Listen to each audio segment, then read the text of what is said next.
6 de la mañana con 5 minutos. Esto es Cátedra Bíblica por 92.7 FM. Agradecidos de Dios, en primer lugar, porque nos permite elaborar para ustedes, supervisor de programación Diego Bogado, gerente general Oscar Rebolledo Fuentes, la directora general Mercedes Fuentes y Henry Contreras, pastor de la Comunidad Apostólica Efesios 2:20, quien estará acompañándoles durante esta hora de programación. Bien, nosotros vamos a continuar trabajando sobre el tema del Jesús histórico. Ya hoy es viernes, último día de la semana para nosotros aquí en radio.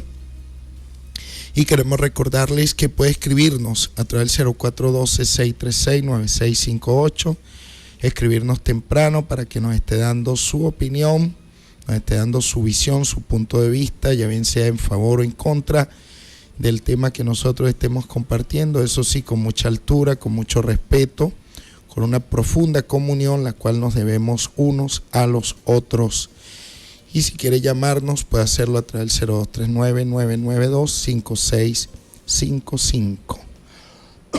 Muy bien, quiero invitarles a ubicarse en el libro de Hebreos, vamos al libro de los Hechos, en el capítulo 5, Hechos de los Apóstoles, capítulo 5, y vamos a leer los versículos 36 hasta el 37. Desde allí nosotros vamos a estar dando inicio al tema que queremos compartir en el día de hoy. Repito, Hechos de los Apóstoles, capítulo 5, Hechos de los Apóstoles, capítulo 5, versículos 36 y 37. Leo. Dice así: porque antes de estos días se levantó Teudas, diciendo que era alguien al cual se unió un número como de 400 hombres, pero fue muerto, y todos los que le obedecían fueron dispersados y reducidos a nada. Después de este se levantó Judas el Galileo en los días del censo e incitó al pueblo tras sí. También él pereció y todos los que le obedecían fueron dispersados. Bien, esperamos pues poder seguir avanzando en el tema que hemos estado compartiendo a partir de estos dos versículos de la Biblia. Saben ustedes que este fue el consejo que Gamaliel dio a el Sanedrín en pleno cuando querían arremeter contra los seguidores del Mesías, contra los seguidores de Jesús. Este consejo logró impedir que le quitaran la vida a los apóstoles, porque ya no hallaban qué hacer con ellos. Pues, ¿por qué he citado estos dos versos de la Biblia y qué relación tienen con el Jesús histórico, tema que nosotros estamos compartiendo? Pues francamente tienen mucho que ver. Hoy quisiera seguir ahondando y tenemos que profundizar en todo lo que sea necesario, lo que pueda contribuir para abonar en claridad, para nosotros poder encontrar un camino más explícito a la comprensión de este tema. ¿Qué debemos aportar nosotros? Debemos separar desde el punto de vista de la enseñanza, el punto de vista pedagógico, pues debemos procurar separar el nombre de Jesús de Cristo, separarlo, por poner por un lado a Jesús y por otro lado a Cristo, al igual que el verbo. Son elementos que muchas veces están juntos y no alcanzamos nosotros a diferenciarlos. Ciertamente todo esto se va a ver como una verdad encarnada en esa persona del Salvador que muere en la cruz por nosotros. Pero como el interés para nosotros en este momento no es teológico, sino histórico, por esa razón quiero pedir que se pueda diferenciar, se pueda separar, a fin de poder comprender el nombre de Jesús de el título, o la función, más bien sería más correcto, hablar de la función de Jesús como Cristo, porque mientras Jesús es un nombre, Cristo es una función, por supuesto asignada por el mismo Dios. La palabra Cristo marca entonces la función o la tarea designada por Dios, el acompañamiento de Dios para realizar una tarea en categoría de rey, de profeta o de sacerdote. Como ustedes muy bien saben, la palabra Cristo hace alusión a todas estas cosas. Si la palabra Cristo hace alusión a por lo menos 3 elementos y están firmemente trazados a lo largo y ancho del Antiguo Testamento, cuando nosotros vemos que los Cristos o Mesías eran personas designadas por Dios para llevar a cabo una tarea en su nombre. Estamos hablando de reyes, de profetas y de sacerdotes. Si el título o la función de Cristo se va a aplicar a Jesús, entonces, amados hermanos y hermanas, estaríamos en el plano político y de las expectativas de Israel. Entonces ya vamos aterrizando en el tema que yo quisiera compartir con ustedes el día de hoy. La palabra Cristo entonces tiene tintes o hace referencia a las expectativas que tenía el pueblo de Israel en el aspecto político. Aquí estamos leyendo en el libro de los Hechos de los Apóstoles de 2 personajes que provocaron una expectativa fuerte en el contexto político para con el pueblo de Israel. Uno de ellos, pues, estamos leyendo allí, tuvo por nombre Teudas, otro tuvo por nombre Judas el Galileo. Fíjese usted que Galilea, si nosotros podemos investigar el contexto, el marco geográfico, Galilea era una tierra apta para poderse esconder, para poder levantar revueltas y sediciones desde el punto de vista político. Y no es extraño pues que Jesús también provenga de Galilea, al igual que este Judas el Galileo. Y nosotros debemos prestar atención a esto. ¿Por qué? Porque en días de Jesús, la sociedad judía del primer siglo tenía una expectativa muy fuerte con respecto a la figura del Mesías. Sobre todo en las fiestas principales de los judíos, sobre todo en las fiestas de Pascua. Y por cierto, cuando nosotros hacemos un examen bien detallado, según la visión que tiene cada uno de los evangelios, nos damos cuenta nosotros de la expectativa tan fuerte, tan marcada, que había en torno a la persona de Jesús. Las personas se preguntaban, ¿quién es este? De hecho, el Bautista manda preguntar, ¿eres tú el que ha de venir o esperamos algún otro? Había una expectativa muy fuerte acerca de la libertad que Dios tendría que darle al pueblo de Israel. Entonces se interpretaba en clave política, y nosotros tenemos que contar con esta línea de interpretación también, porque se encuentra presente en los textos bíblicos. Fíjense ustedes que la Pascua o el Pesá, que es la principal fiesta judía, el Pesá celebra la liberación que Dios trajo sobre el pueblo de Israel de una potencia extranjera. Imagínese usted cómo se celebraban las Pascuas judías en días de Jesús. Pues Pilato tenía que asegurar fuertemente con soldados romanos las fiestas religiosas judías, porque los alborotos, amados hermanos, eran muy fuertes. También nosotros podemos leer de la figura de Barrabás, también podemos leer acerca de la corriente de los celotas. Podemos leer pues de muchas corrientes con tintes políticos,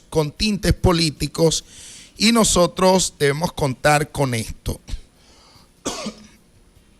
En esta línea quiero que trabajemos nosotros los textos bíblicos el día de hoy. Ustedes saben que la fe en la elección de Israel y de su tierra implicaba de por sí una autonomía política. Ya de por sí el concepto de la fe en un Dios que elige soberanamente a Israel y que soberanamente le asignó una tierra que en ese momento estaba ocupada por los romanos, exigía de por sí una independencia política. nosotros debemos contar con influencias directas de los saduceos, de los fariseos, de Teudas, de Barrabás, de Judas el Galileo, que en aquellos días, amados hermanos, Israel y especialmente Jerusalén era un hervidero completamente. Esto era tan fuerte que según los evangelios, algunos evangelios, entre ellos los sinópticos, parece ser que sus visitos parecieran dar la impresión desde el punto de vista del ministerio de Jesús. Una lectura de los evangelios revela eso, que Jesús visitó Jerusalén una sola vez y esa vez que lo visitó lo mataron. Tal es la visión que nos va a presentar en este caso Marcos, y algunas veces lo sugiere Lucas, por lo menos en su vida adulta.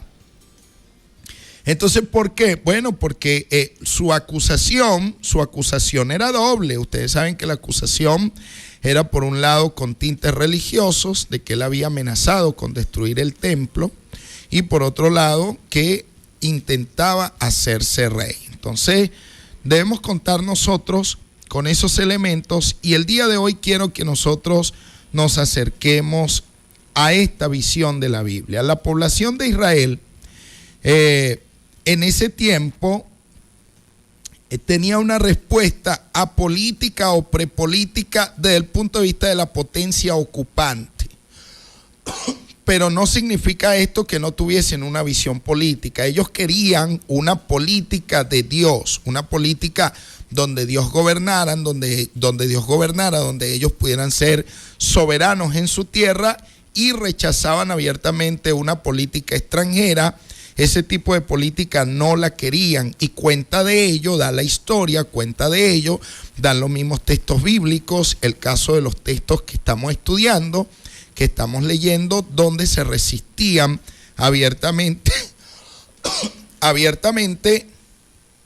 a estas potencias extranjeras, e incluso a la política de Herodes también se habían resistido, lo cual, desde el punto de vista de los romanos y los herodianos, lo que surgían eran bandoleros sociales, y lo que surgían era rebeldes que había que aplastar a como diera lugar, porque querían destruir la paz, la calma y la tranquilidad. Bueno, entonces nosotros vemos que hay una sociedad apolítica, pero a la política extranjera, repito, y un movimiento prepolítico anterior pues a esa política. Bueno, movimientos proféticos, carismáticos como el del Bautista, movimientos espirituales que se levantaban, iban como preparando al pueblo para una expectativa muy fuerte. Ya hemos hecho alusión brevemente a la pregunta que envía el Bautista a nuestro Señor y Salvador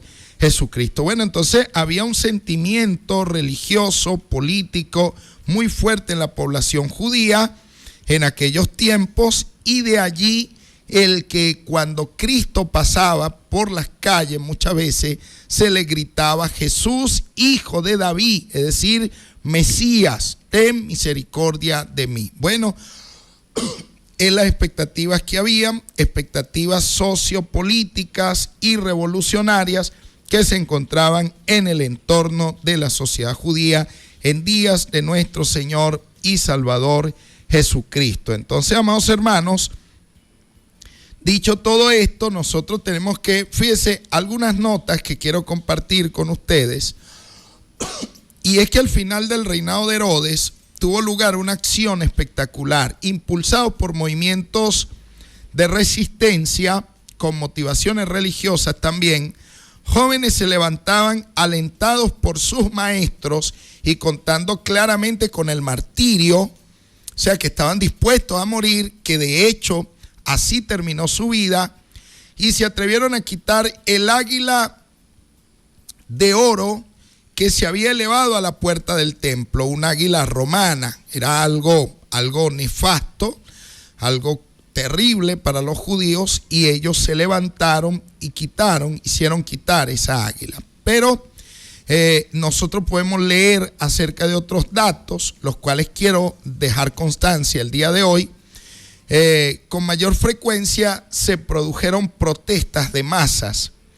Por ejemplo, Flavio Josefo, que es un historiador autor, dejó escritos varios libros. Él deja constancia de esto y es contemporáneo de los apóstoles, contemporáneo de Jesús. Entonces es importante el testimonio histórico que nos deja Flavio Josefo o José Ben Matías con respecto a esto. Él dice que él habla de una celebración fúnebre demostrativa realizada después de la muerte de Herodes, en la que se lloró a los citados mártires, los que bajaron el águila, realizada después de la muerte de Herodes, pues en la que se lloró a los citados mártires como víctimas de un gobierno despiadado, cruel y violento. Esta demostración se transformó en una pequeña insurrección en tiempo de Arquelao. Nosotros leemos acerca de este personaje también en la Biblia, que solo pudo ser controlada con grandes dificultades. Flavio Josefo escribe esto. Ahora, y con ocasión de una intervención de castigo contra unos pueblos de los alrededores de Bet-Jorón, que al parecer daban apoyo a bandoleros sociales, como los llamaban los herodianos o los llamaban los romanos. Tuvo lugar una acción de protesta en Cesarea, una región que se construyó con este nombre, pero dentro del territorio de Israel. Ahora, el motivo de la misma, fíjense ustedes por qué se rebelaron, por qué vino esta rebelión. El motivo de esta rebelión fue porque un soldado romano rompió un rollo de la Torá. Imagínense ustedes, rompió un rollo de la Torá, de la ley de Dios, y lo había echado al fuego, es decir, lo quemó, le prendió fuego. Josefo nos habla de esto. Ahora, el pueblo se sublevó y solo la ejecución capital del culpable, es decir, la muerte del mismo soldado romano, pudo aplacar a los judíos y traer de nuevo la paz. Hubieron otras protestas en masas, también con la construcción del acueducto de Pilato, que empezó a tomar de las arcas del templo, también logró sublevar al pueblo, aunque con instigación de los principales sacerdotes, porque estaban tocando sus intereses. De tal manera pues que era muy difícil el gobierno, el sistema político en aquellos días. La Biblia da cuenta de esto. Quiero hacer referencia a esto porque la palabra Cristo está más relacionada en este contexto y por eso debemos separarlo. En primer lugar, el nombre de Jesús de Cristo. ¿Por qué, amados hermanos? Porque el nombre de Jesús por sí solo, sin el acompañamiento de la palabra de Cristo, se prestaba a confusiones, porque en la época existían muchos personajes con el nombre de Jesús también. Entonces, para poder diferenciarlo, era necesario asociar el nombre de Jesús a su misión desde el punto de vista de Dios, y llega a ser conocido como el Cristo. Ustedes saben que el concepto del Cristo, sobre todo en el Evangelio de Marcos, tiene que ver con una estrategia teológica acerca del secreto mesiánico, donde el Señor decía, mira, no se lo digas a nadie, que prohibía pues que se dijera públicamente que Él era el Cristo. Bueno, ya nosotros vemos el contexto y el hervidero político dentro del cual se está dando el ministerio de nuestro Señor Jesucristo. Por eso nunca ha sido sencillo el tema del nombre y lo que puede implicar en un nombre, mucho menos cuando se trata de la figura de Jesús, aunque nosotros los predicadores podamos exhortar a la claridad y a la sencillez del punto de vista de Dios. El nombre de Jesús nunca será sencillo. De hecho, el mismo Dios dio la orden de que le dieran ese nombre. Ciertamente, el término hebreo es Yeshua. Y ya nosotros hemos comentado de esto. Y es bien interesante, amados hermanos, que los fariseos, los judíos, rechazaron tanto a Jesús, rechazaron tanto su ministerio, que en sus libros y en tiempos en que la iglesia primitiva empezó a predicar con fuerza el nombre de Jesús y a reconocerlo como el Cristo, ellos dejaron de llamar a sus hijos y dejaron de llamarse a sí mismos por ese nombre, Jesús o Yeshua, y entonces lo sustituían por Josué. Hay actas en la Misna, hay muchos escritos que dan cuenta de esto para irse diferenciando abiertamente de Jesús y el movimiento de los que le seguían, que va a desembocar después más tarde en la iglesia, y el movimiento escriba y fariseo va a desembocar en las sinagogas, y con todo el rechazo que incluso se empezaron a expulsar cristianos de las sinagogas, y el capítulo 9 del Evangelio de Juan da cuenta de la expulsión del ciego de nacimiento por haberse convertido a la fe en nuestro Señor y Salvador Jesucristo. Allí la importancia, amados hermanos, de no estar judaizando nosotros, porque hasta del templo tuvieron que salir. Ustedes ven como a Esteban lo acusan de querer destruir el templo, y cuál es el estado final de Esteban. De tal manera, amados hermanos, que esto se ubica francamente en un contexto que tiene tintes políticos. A propósito de esto, quisiera hacer referencia en esta mañana, por ejemplo, a los nombres. Vamos a trabajar sobre el tema de los nombres. Por supuesto, el nombre de Jesús lo hemos visto y da para mucho.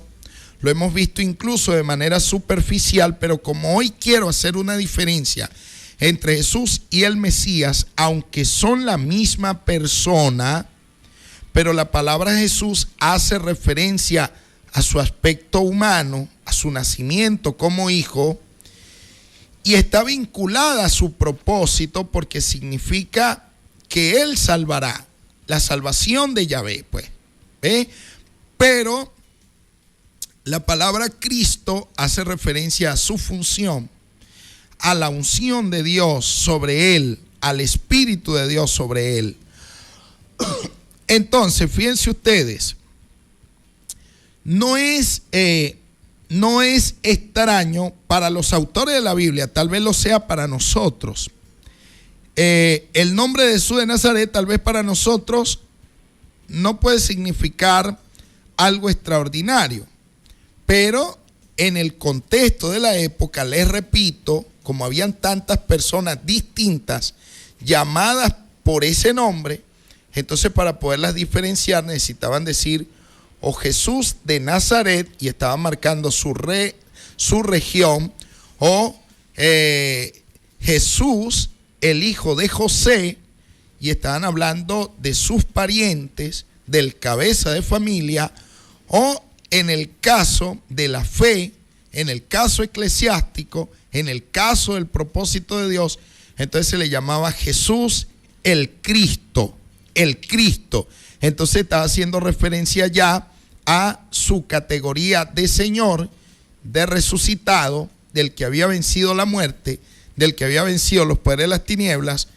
Pero el nombre de Jesús solo, por sí solo, no iba a decir nada, se prestaba a confusiones porque había muchas personas en la época llamadas Jesús. Por cierto, que cuando se empezó a descubrir la divinidad del Señor Jesucristo, fue una costumbre y una tradición de la iglesia, siglo IV, siglo V, por lo menos en regiones como Alemania y regiones de Europa, a nadie se le daba el nombre de Jesús, a nadie se le llamaba por ese nombre, cosa que extrañó mucho, en algunos tiempos ha extrañado mucho el que, a excepción de los españoles que sí lo hacían, pero extrañó mucho que en esta parte del mundo abiertamente a cualquier persona se le llamara Jesús, pero en otras partes del mundo no lo hacían por respeto a esa figura gloriosa de nuestro Señor y Salvador Jesucristo. Dicho esto, amados hermanos, nosotros, recuerden que estamos viendo esto en línea política hoy. No es casualidad que los parientes de Jesús, sus hermanos, su padre terrenal, su madre lleven como él, fíjense ustedes, lleven como él mismo nombres que recuerdan a los patriarcas. Por ejemplo, el caso de Jesús, Josué recuerda a Josué y nos lleva a aquel periodo, a aquel tiempo. Entonces, no es casualidad, repito, que los mismos parientes de Jesús, la familia de Jesús, en pleno, por completo, al igual que él mismo, lleva nombres que recuerdan a los patriarcas, recuerdan el éxodo en Egipto y recuerdan la entrada en la tierra prometida. Fíjese usted, amados hermanos, los nombres, es decir, la familia de Jesús, este núcleo, esta muestra que nos da el Señor, nos mueven a tres periodos históricos: el periodo patriarcal, el periodo del éxodo, la salida de Egipto, y el periodo del asentamiento o la entrada en la tierra prometida. Son tres elementos bien importantes que recuerdan el periodo idílico del pueblo de Israel relacionado con Dios, periodo en el que Dios estaba muy activo y el pueblo respondía de forma favorable al propósito de Dios. Entonces no es casualidad que su familia recuerde estos tres momentos, pues recuerde el momento patriarcal, el momento del éxodo en Egipto y la entrada en la tierra prometida. Su padre, por ejemplo, terrenal, se llamó José y era uno de los nombres de los 12 hijos de Jacob. Esto nos lleva al periodo patriarcal, pues, y ustedes saben la función tan importante que tuvo José. Por cierto, hay un paralelo temático entre el José del libro del Génesis, el hijo de Jacob, y este José, el padre terrenal de Jesús. Ustedes saben que Dios se comunicaba y revelaba en sueños a José, el hijo del patriarca Jacob, al igual que lo hace con José, el padre terrenal de Jesús, conocido como el Cristo. Es interesante ese dato y vale la pena no pasarlo por alto. Entonces, fíjense ustedes, en este caso del nombre de José lleva uno de los nombres del hijo del patriarca. Por cierto, uno de sus favoritos, que le hizo una túnica de muchos colores, y todo este trato del que nosotros leemos en la Biblia. Ahora, nosotros vemos también que los hermanos de Jesús, también llevan nombres que recuerdan a los patriarcas. Sus 4 hermanos, de los cuales da cuenta la Biblia, Santiago, José, Simón y Judas, llevan el nombre de los hijos que el patriarca engendró, es decir, de las 12 tribus de Israel. Santiago, cuyo nombre en hebreo es Jacob, y 3 de los otros hijos. El caso de Simón, cuyo nombre sería Simeón, y Judas, cuyo nombre sería Judá. Entonces nosotros tenemos presente esto, al igual que su madre María, que en hebreo es Miriam, recuerdan a el caso de la hermana de Moisés. Tal manera que esto se va a remontar básicamente a estos 3 momentos que les estoy presentando. Ya de por sí hay valores teológicos simbólicos en el seno mismo de la familia de Jesús, no solamente en él. Puede que nosotros encontremos esto extraño, pero no es así para ellos. Fíjense ustedes que un detalle interesante con el cual nosotros debemos contar es que durante la mayor parte del periodo veterotestamentario, esto es, del periodo del Antiguo Testamento, cuando hablo del periodo veterotestamentario, me estoy refiriendo al Antiguo Testamento, durante la mayor parte de ese periodo, los israelitas no recibieron los nombres de los grandes patriarcas mencionados en el libro del Génesis y el Éxodo. Es decir, tuvieron un respeto profundo y no ponían nombre a sus hijos, no le ponían el nombre de sus antepasados, el nombre de sus patriarcas. Cuando nosotros revisamos buena parte de los libros, hay listas que dan cuenta de eso. Entonces, esta costumbre de poner el nombre de los hijos de los patriarcas y de los patriarcas mismos a su descendencia, al parecer empezó a producirse después del exilio, es decir, después del tiempo de Nabucodonosor, después del tiempo de los medos persas, en el tiempo del retorno. Pues, ¿por qué, amados hermanos? Porque empezaron a surgir expectativas muy fuertes en torno al regreso a la tierra de Israel, empezaron a surgir expectativas muy fuertes en torno a una libertad que Dios tenía que darle. Entonces empezó a producirse un cambio después del exilio que aceleró lo que son las revueltas políticas, aceleró el tiempo. Por ejemplo, leemos nosotros, aunque lo leemos en la Biblia católica, vale la pena leerlo. Por ejemplo, leemos el tiempo de la rebelión de los macabeos contra el monarca seleucida llamado Antíoco, apodado Epifanes, entre el año 175 y 164 a.C., que trató de imponer la cultura griega a los judíos de Palestina y de suprimir sus costumbres religiosas y étnicas. Los judíos eran matados en masa los días sábados por guardar el sabbat.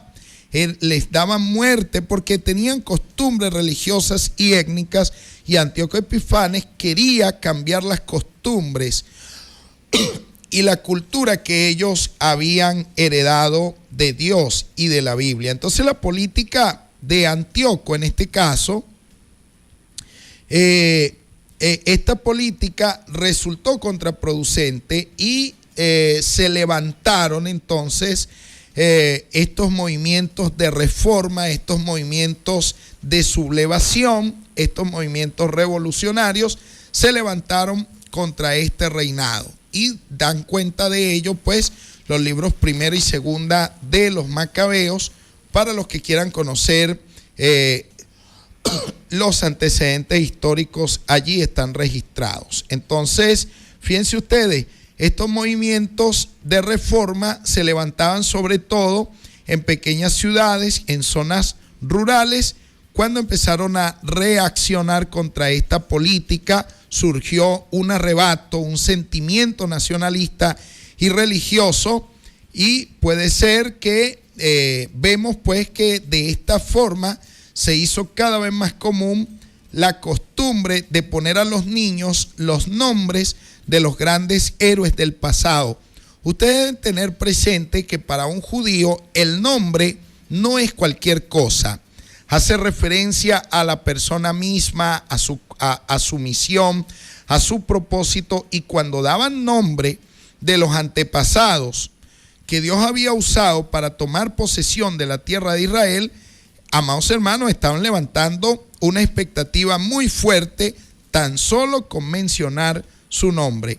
Esta costumbre entonces tocó una cuerda especialmente sensible en las tradiciones hebreas, en sus gestas libertarias, en la mano poderosa de Dios que se había manifestado, como ustedes saben, en el periodo patriarcal o en el periodo del Éxodo. La mano de Dios se levantó contra potencias extranjeras para aplastarlas, y en el momento del asentamiento, de la toma de la tierra prometida, estas expectativas estaban muy fuertes en días de Jesús. De allí el que muchas personas llevaran los nombres de los patriarcas. Entonces esto tocó una cuerda muy sensible en el territorio de Israel, y particularmente en Galilea, como estamos leyendo nosotros, o como vimos en los pasajes que leímos de Hechos capítulo 5, los versículos 36 y el versículo 37 sobre todo, que habla de Judas, es decir, de Judá, un hombre que le siguió mucha gente, pero no prosperó su movimiento. Total, amados hermanos, que estamos intentando dar cuenta de esta influencia que busca una respuesta pues a el sometimiento de Roma en aquel entonces. Entonces fíjense, incluso que en el templo se celebraba una fiesta que no está presente en el Antiguo Testamento y es la fiesta de la dedicación del templo. No está presente, perdonen ustedes, en la Torá, en los 5 primeros libros de la Biblia, que es donde están establecidas las fiestas que tradicionalmente el pueblo de Israel celebró. Nosotros vemos que en los libros 1 y 2 de Macabeos, cuando ellos tienen la victoria, entonces se va a celebrar lo que es conocida como la fiesta de la dedicación del templo, que por cierto Jesús con su presencia está refrendando y avalando esa fiesta. Entonces vemos nosotros que muy probablemente el hecho de que la familia inmediata, directa de Jesús, llevase los nombres patriarcales y matriarcales, recordando a Miriam en el caso de María, denota la participación de la misma en ese despertar de una identidad nacional. Es decir, Jesús y su familia participaban de recuperar lo que son las tradiciones bíblicas, una identidad nacional para con el pueblo de Israel, una identidad nacional y espiritual. Sobre todo Jesús va a destacar con esta identidad espiritual sin renunciar a la política, pero no una política del mundo, sino una política de Dios. Y debemos recordar, amados hermanos, y debemos decir que aunque la política de Dios, la política de Jesús, no es de este mundo, sí es para este mundo. Este mundo necesita la política del reino para que este mundo pueda cambiar, pueda ser tocado, pueda despertar. De allí pues que Jesús mismo participara de esta identidad que miraban a un tiempo, sus nombres recordaban el tiempo, el periodo patriarcal, el periodo del Éxodo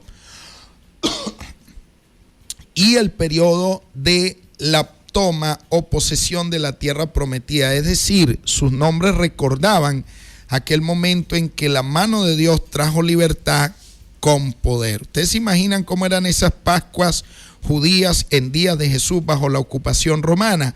Amados hermanos, el hervidero político era fuerte. Quizás no le hemos prestado demasiada atención y es tiempo de que lo hagamos, porque no es exagerado decir que se encuentra eco de ese estallido, de ese deseo de afirmación nacional, de redimir a Israel. Estudiemos nosotros las palabras de Jesús, las acciones de Jesús.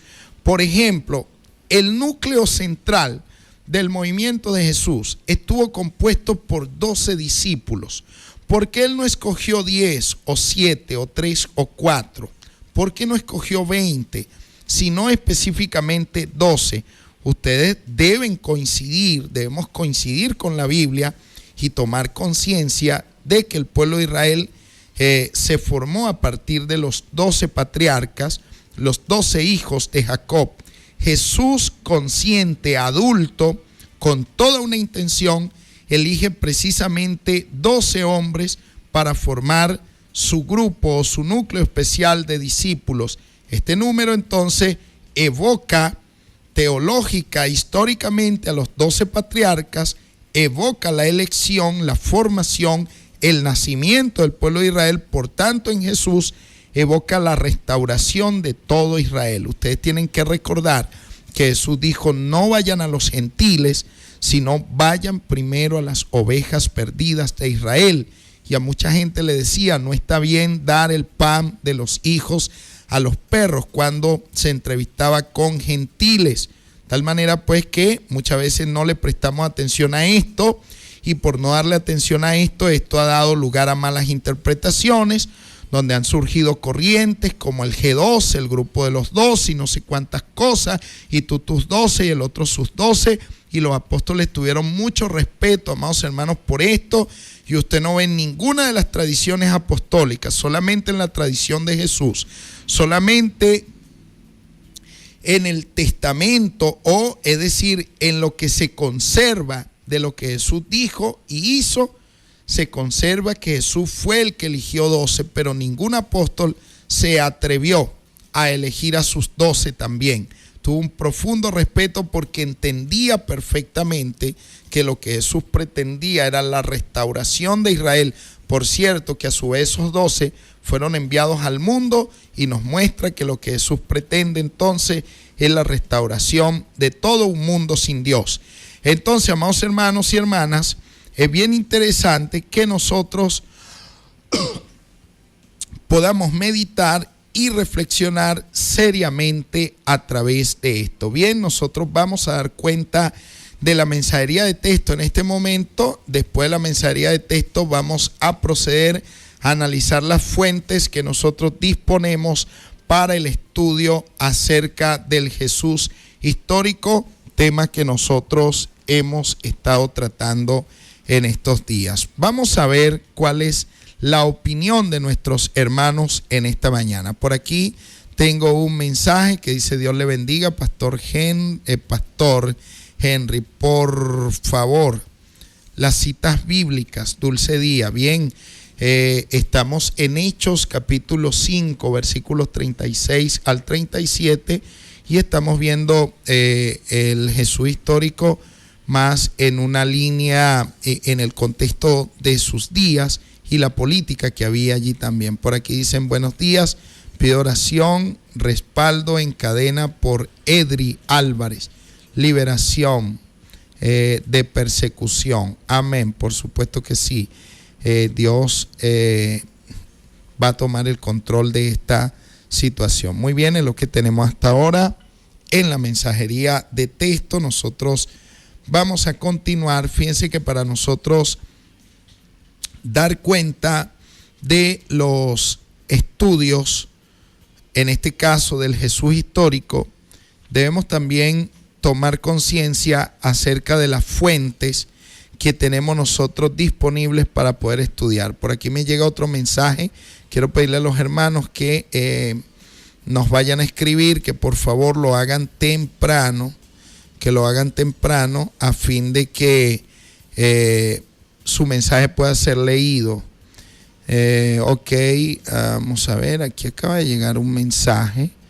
Buen día, hermano, por favor, puede decirme brevemente cómo es eso de los G12, 100% Dios. Bueno, los G12 son un invento, una especulación, son fruto del oportunismo, son fruto del desconocimiento que nosotros tenemos de la historia y de la Biblia, y hoy en día promueven intereses que muchas veces no se identifican con los intereses de Dios. Promueven e incluso tradiciones que no se atrevieron a promover los apóstoles. Estamos viendo nosotros, y plenamente comprobable, que el tomar 12 fue un privilegio de Jesús y se ubica en un marco y en un momento histórico de Israel. Un momento donde usted sabe que Israel se formó a partir de los 12 hijos del patriarca. Bueno, Jesús escoge 12 porque él viene a tener un trato con el pueblo de Israel mientras él todavía no se hubiera convertido en ofrenda y sacrificio por el mundo.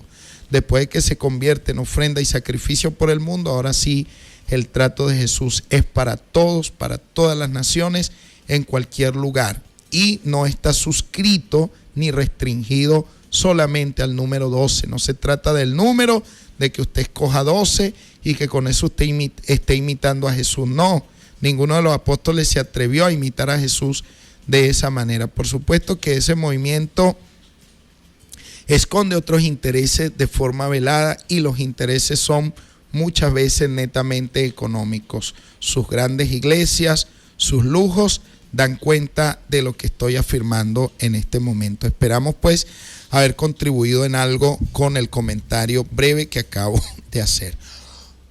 Vamos a ver las fuentes disponibles que tenemos nosotros en los minutos que nos quedan para estudiar el tema que hemos estado tratando. La fuente principal de nuestro conocimiento acerca del Jesús histórico es también el mayor de nuestros problemas. Qué paradójico, qué irónico puede ser este asunto, ¿no? Que las fuentes principales o la fuente principal para conocer al Jesús histórico venga a ser también el mayor problema.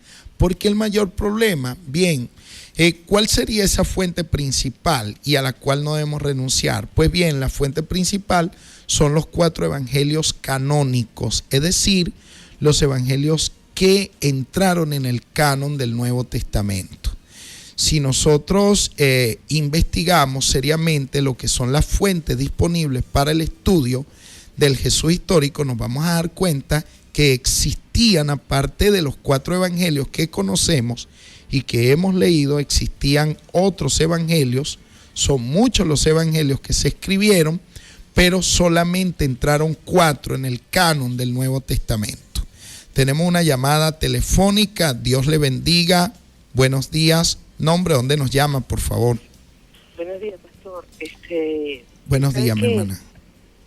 Yo tengo que bajarle el volumen a la corneta para que no haga sí. Entonces no moleste. O sea que casi no escucho lo que usted está diciendo, pero hablando sobre eso que usted está hablando de Cristo, ellos esperaban que significa algo político. Sí. Ok. Pero pensando aquí, Jesucristo, oye, que si me equivoco, pastor, corríjame. Acuérdese que aquí estamos aprendiendo con usted. Amén. Mire, ¿cómo podría decir? Qué grandioso cuando Jesucristo de la parábola, si no me equivoco, de las bodas del hijo del rey. Así es. Que el rey invitó a sus amigos, a sus otros reyes, pues. Correcto. Y todo el mundo se excusó, nadie asistió. Así y es. El hombre se molestó muchísimo y invitó a todos los que estaban en las plazas. Ok.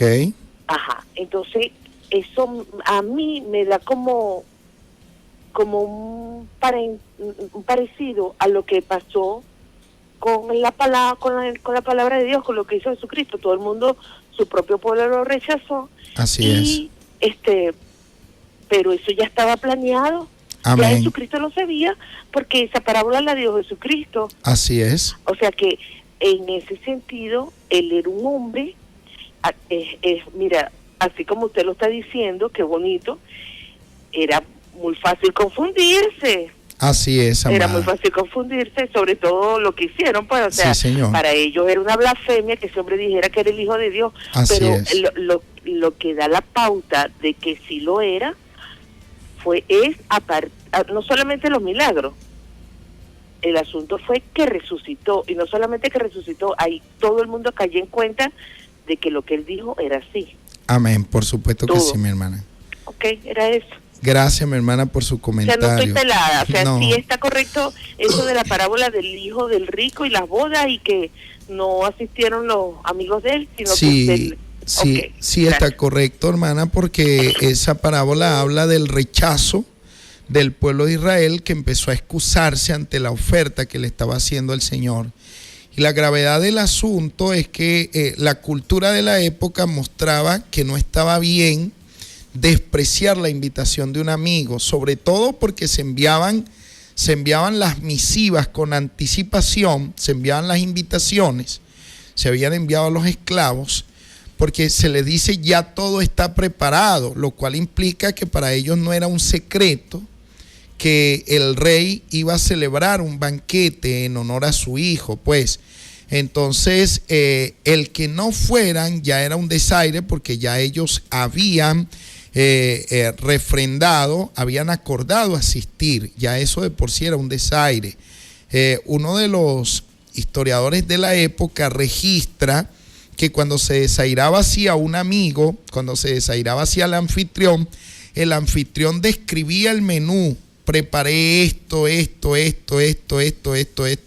esto, tanta cantidad de comida preparé para tantas personas, el monto fue tanto, me debes tanto, tienes que pagar tú eso. O sea, era un desaire muy fuerte el que le estaban haciendo. Usted ve que Dios ya había enviado profetas, había enviado siervos, ahora les enviaba a su hijo, y ellos lo estaban rechazando de todo punto de vista. Ahora, el otro escenario es que cuando se desairaba un amigo se estaba desairando a un igual, pero es que aquí no se está desairando simplemente a un igual, aquí se deja constancia de que es el rey y todos los que él está invitando son sus súbditos, de tal manera que ellos le debían lealtad al rey, no solamente gratitud por la amistad, sino también por la condición de que era su rey. Entonces, definitivamente ellos estaban provocando un malestar muy hondo, muy profundo, ante la invitación amorosa del rey que prepara un banquete, que describe lo suculento del banquete, el amor por la llegada de los invitados y bueno, el rechazo, el desaire de esto provoca la respuesta del rey. ¿Cuál es la respuesta del rey? Vayan por todos los campos, por todos los caminos, traigan a los mancos, a los ciegos, a los que tal vez no eran dignos, pues, y fueron traídos. Y lo tremendo es que el texto deja constancia para que se llene mi casa, es decir, para que no haya forma ni manera de que puedan entrar. Por un lado marca el gozo de que la casa se llene, pero por el otro lado marca el juicio sobre los que no quisieron entrar, implicando que aunque quieran entrar, ya no hay oportunidad porque ya no hay lugar para ellos. De tal manera que sí, eso está hablando del rechazo colectivo del pueblo de Israel. Fue algo tremendo. Así que sí, amada hermana, estamos en línea con esto. Bueno, nosotros no vamos a alcanzar a estudiar las fuentes canónicas, pero les decía que hay más de 4 evangelios, por lo tanto, los 4 que tenemos en el Nuevo Testamento son los conocidos como evangelios canónicos. Nos estamos refiriendo a Marcos, aunque usted tenga Mateo primero, el primer evangelio en ser escrito es el evangelio de Marcos, luego está Mateo, luego Lucas y luego Juan. Se lo estoy dando en orden cronológico, en el orden histórico. Fíjense que los cristianos aceptamos estos 4 como parte del Nuevo Testamento y así debe ser, porque así los conocemos. Ahora, estos evangelios no son principalmente obras de historia en el sentido moderno de la palabra. Su finalidad ante todo, la finalidad de estos libros ante todo es proclamar, predicar, fortalecer la fe en Jesús como Hijo de Dios, como Señor, como Mesías, como Salvador del mundo. Ese es el objetivo que tienen los evangelios. Ellos nos quieren describir la memoria histórica de nuestro Señor Jesucristo. Y por eso es que, siendo ellos la fuente autorizada por Dios, también terminan convirtiéndose muchas veces en un lío, porque nos acercamos a ellos para descubrir única y exclusivamente historia, cuando ellos lo que pretenden es fortalecer la fe de los creyentes. Debemos recordar que quienes escribieron estos textos bíblicos no fueron historiadores, fueron predicadores antes que nada, y escribieron a la iglesia no para satisfacer la curiosidad de quién era Jesús, sino para fortalecer la fe en medio de la persecución, en medio de la situación tan grande por la que ellos pudieran estar pasando. Entonces debemos tener mucho cuidado con el género literario de los evangelios, porque el género literario no es histórico, el género literario es la buena noticia, pues es el evangelio, pues es la buena noticia, ese es su género literario, esa es su finalidad, esa es su intención. Ellos entonces quieren proclamar, fortalecer la fe en Jesús como el Mesías, como el Cristo, como el Hijo de Dios, como el Señor, como el Salvador del mundo. Y esto está imbuido desde el principio hasta el fin, de que Jesús fue crucificado, resucitó al tercer día entre los muertos y esperamos su gloriosa venida para juzgar el mundo y salvar a los que le esperan. Los evangelios no intentan otra cosa que no sea esa, porque ellos no dicen nada semejante a un relato completo, ni siquiera nos presentan un resumen de la vida de Jesús. Marcos y Juan nos presentan a un Jesús ya adulto empezando su ministerio, que dura pocos años, tomando en consideración el dato de Juan, porque si tomamos el dato de Marcos, lo que dura es 1 año el ministerio del Señor, escasamente. Se deduce por el Evangelio de Juan que el ministerio de Jesús pudo ser más largo y como mínimo tuvo 3 años. Mateo y Lucas son los que nos presentan los relatos de la infancia, o los evangelios de la infancia de nuestro Señor Jesucristo, que incluso el piso histórico de esto es muy debatido. Entonces nosotros tan pronto somos conscientes de esto, tomamos conciencia de que no están intentando escribir una biografía del Señor, ni tampoco se trata de escribirnos acerca de la historia del Señor. Por supuesto, ellos reflejan elementos históricos, pero son muy básicos. Su principal objetivo es fortalecer la fe de los creyentes. Ya estamos terminando. Por aquí dice: buen día, hermano, por favor, puede decirme brevemente. Ok, ya comenté esto de los G12. Por aquí nos dicen también: buen día, pastor, que Dios lo llene de bendición, para que ore por la luz de Salomón David, por Deilis, Liliana, Carolina González, y por Lenio, Martín, Julio Jaramillo. Amén, gloria a Dios. Varias personas por las cuales tendremos que estar orando. Hermano, ¿qué piensa de las personas que buscan una historia en el Antiguo Testamento para justificar su vida desordenada después de la venida de Jesús a la tierra? Bueno, amados hermanos, que eso sencillamente es injustificable. No podemos apoyarnos en ningún texto de la Biblia para justificar nuestra vida desordenada. Y allí quiero incluirme yo también. Desde ningún punto de vista nos es lícito apoyarnos en la Biblia para desde allí justificar nuestro desorden, porque ella está es para corregirnos, para instruirnos, y no para justificarnos desde ningún punto de vista. Recuerden que Dios no hace sección de personas. Sí, podemos vernos reflejados en las debilidades de ellos, pero debemos reconocer que son errores y faltas en las cuales Dios quiere que trabajemos y podamos tener el carácter de Cristo. Bien, amados hermanos, supervisor de programación Diego Bogado, gerente general Oscar Rebolledo Fuentes, directora general Mercedes Fuentes, y el pastor de la comunidad apostólica Efesios 2:20, Henry Contreras. Se les aprecia mucho, se cuidan y nos encontramos el día lunes. Bendiciones.